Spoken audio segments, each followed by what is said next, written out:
Live voice broadcast is quite similar to live direct to voicemail. There are a few key differences here. So you can think of live voice broadcast as a compliant robocall or an autocall, but it is, of course, not a robocall. The difference here is we are dialing hundreds, thousands of telephone numbers per second.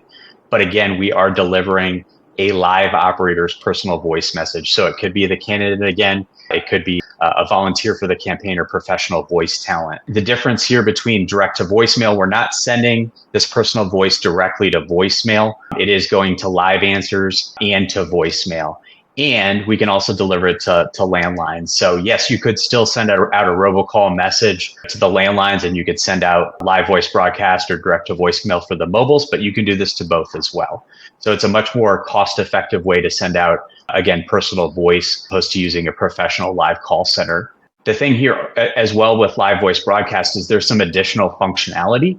So it could be a one-way message similar to a GOTV message, but you also have the flexibility of asking people to press a keystroke on their telephone to transfer to, it could be a live call center, it could be to an IVR automated survey. Even though you're going to play that pre-recorded survey, pressing one satisfies consent to opt into that pre-recorded survey. You could also transfer somebody to a volunteer on your campaign for persuasion purposes as well. So lots of flexibility with live voice broadcast. Again, it's very scalable, just like direct to voicemail. You can send thousands of messages per minute.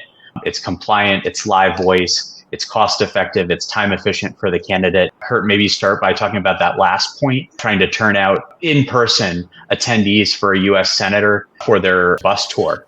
Yeah, and one of the reasons that they did something like this and prompted people to press one if they're going to attend the event and stuff like that, if they got it live, was because they felt that these people, if they pressed one, were more obligated to actually show up at the event. And that's why you do something like that.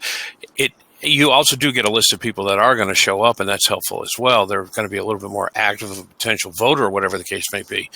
But it does give them a sense of urgency that, hey, I already said I'm coming. I guess I should be coming. The other thing I did want to throw in is one of these we're going to be doing some of these pretty soon for pushing people to call up their senators, representatives, or whatever. You're going to see a lot of that coming up for different groups. I know one of the groups that we contracted with today are going to be doing hundreds of thousands of these pretty soon, and they go directly to the different offices. I did want to say that, especially for local and state level candidates, some of those with tighter budgets, a lot of them wanted to do professional live calls, maybe didn't have the budget to do that. So I worked with a lot of different state legislators in Connecticut and Ohio and Pennsylvania that did live voice broadcast as an alternative to those professional live calls that they couldn't afford. Also, as you get closer to election day, live call centers get busy and hours are actually blocked out. But again, you could set one of these live voice broadcasts up same day. So it's something you could set up the day before election day or election day itself. One great experience I had with live voice broadcast was